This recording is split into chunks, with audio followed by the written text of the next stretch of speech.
السلام عليكم ورحمة الله تعالى وبركاته في حلقة جديدة من قصص مغربية بالدارجة.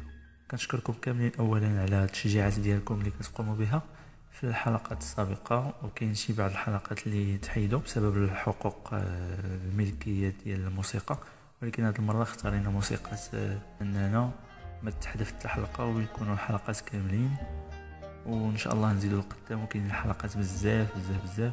شكرا لتشجيعاتكم. اللي عنده شي اقتراح او شي قصه او شي حاجه يرسلها ليا فيسبوك ديالي، وان شاء الله نصوب لها حلقه ويسمعها العديد من الناس. وغتلقاو الفيسبوك ديالي تحت الفيديو، غتلقاو الرابط ديال الفيسبوك ديالي، يا اما الباج او الفيسبوك الشخصي ديالي. من تما يمكن لكم تراسلوني بالقصه.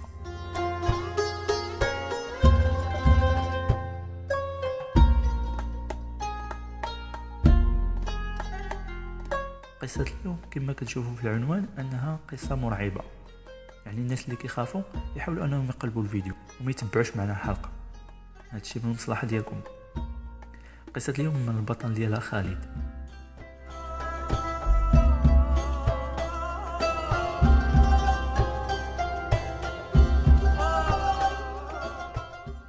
ونبداو القصة ديالنا. قصة كتقول: أنا خالد من نواحي ديال أكادير. المهنة ديالي هاد الساعة هي بناء. في العمر ديالي 35 سنة. دوزت نصاب الدراسات ديالي في المدارس العتيقة، يعني مسيد. هادشي اللي غنعاودو لكم وقع لي انا واحد الصديق ديالي مات الله يرحمه، وغادي نعرفكم على السبب في نفس القصة.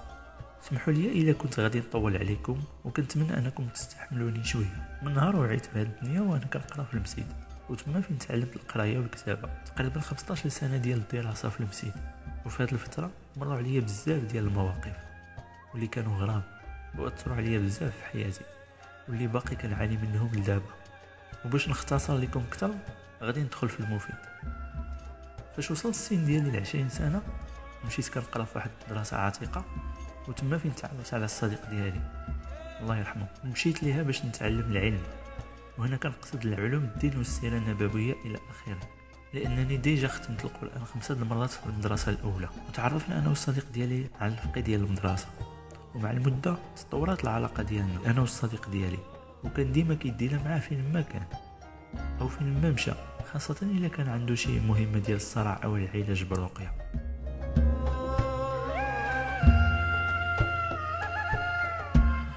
هذا الفقيه كان مشهور بالرقيه الشرعيه وابعاد السحر والمس.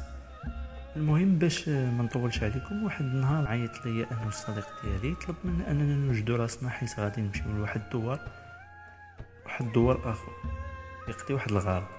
مشينا معاه وصلنا لواحد الدوار كبير. اش غنقول لكم، في الطريق كلها كان قلبي مقبوض وكنحس بحال الا توقع شي حاجه.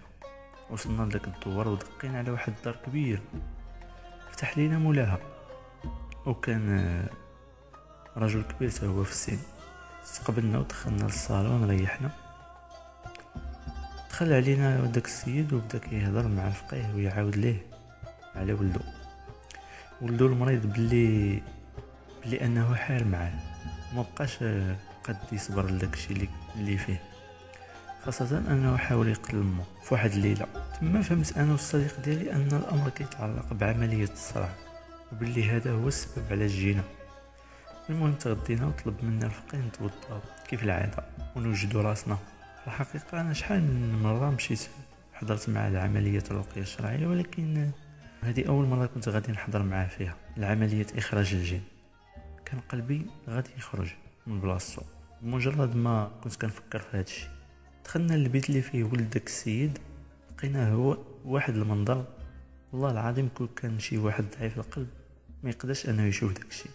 لقينا واحد الدري بكست بالسناسل وداير بحال شي وحش بالوسخ اللي فيه، واحد الريحه غريبه جدا.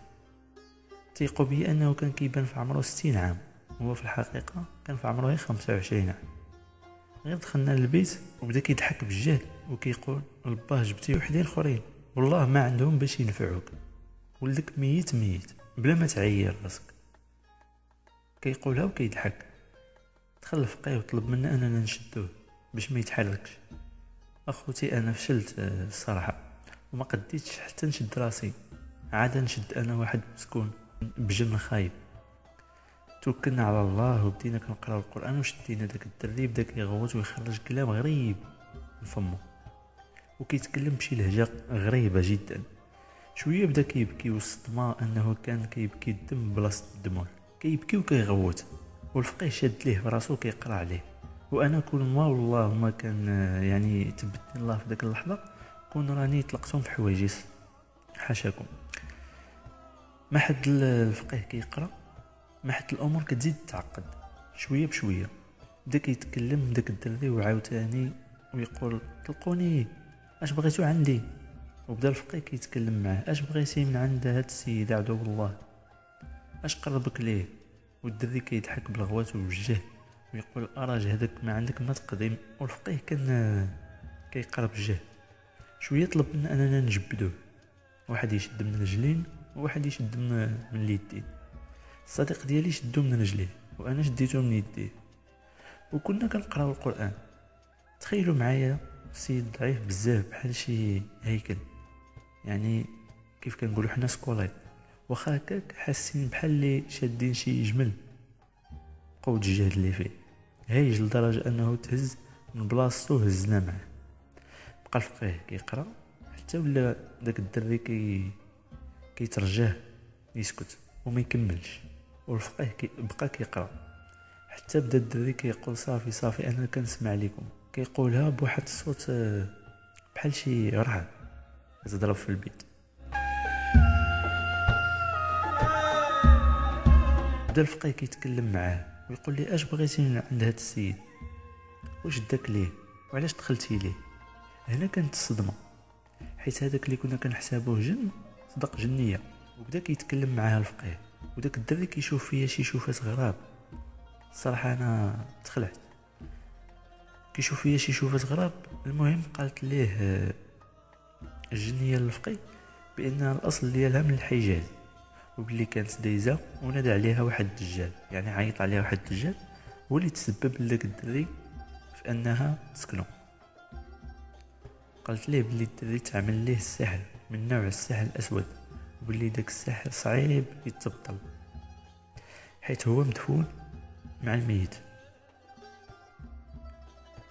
فسولها علاش شكون اللي دار ليه هذا السحر. اتضح هنا الامر بان شي وحده كان كيعرفها الدري، والام ديالها هي اللي سحرات ليه باش انه يبعد من بنتها.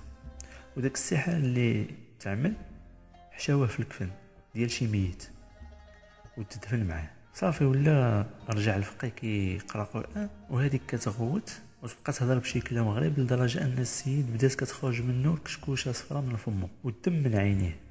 ساعه تقريبا وحنا على ديك الحال، حتى كنشوفوا الباب تحل وتشد بالجهد، عرفنا باللي خرجت من الجسد ديالو. واخا هكاك بقى الفقيه كيقرا شي نص ساعه زايده تقريبا، حتى تاكد الفقيه باللي صافي ما بقات في داك السيد حتى حاجه وما بقاتش ساكناه. شد شويه ديال الماء قرا عليه بعض الايات وعطاه لي نشربو لداك السيد، والحمد لله فاق كانه ما به حتى حاجه.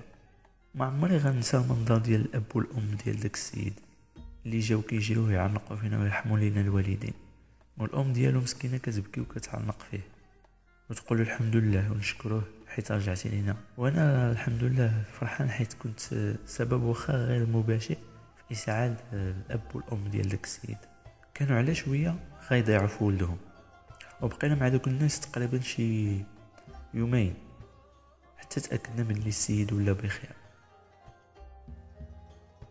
وفي الطريق ديال الرجوع كنهضروا مع الفقيه تيقول لنا بان ديك الجنيه اقوى انواع الجن اللي شافهم في حياته، وباللي بالتاكيد هي شي حاجه مهمه عنده، يعني شي حاجه في مراتب الجنيه، وانها ماشي جنيه عاديه.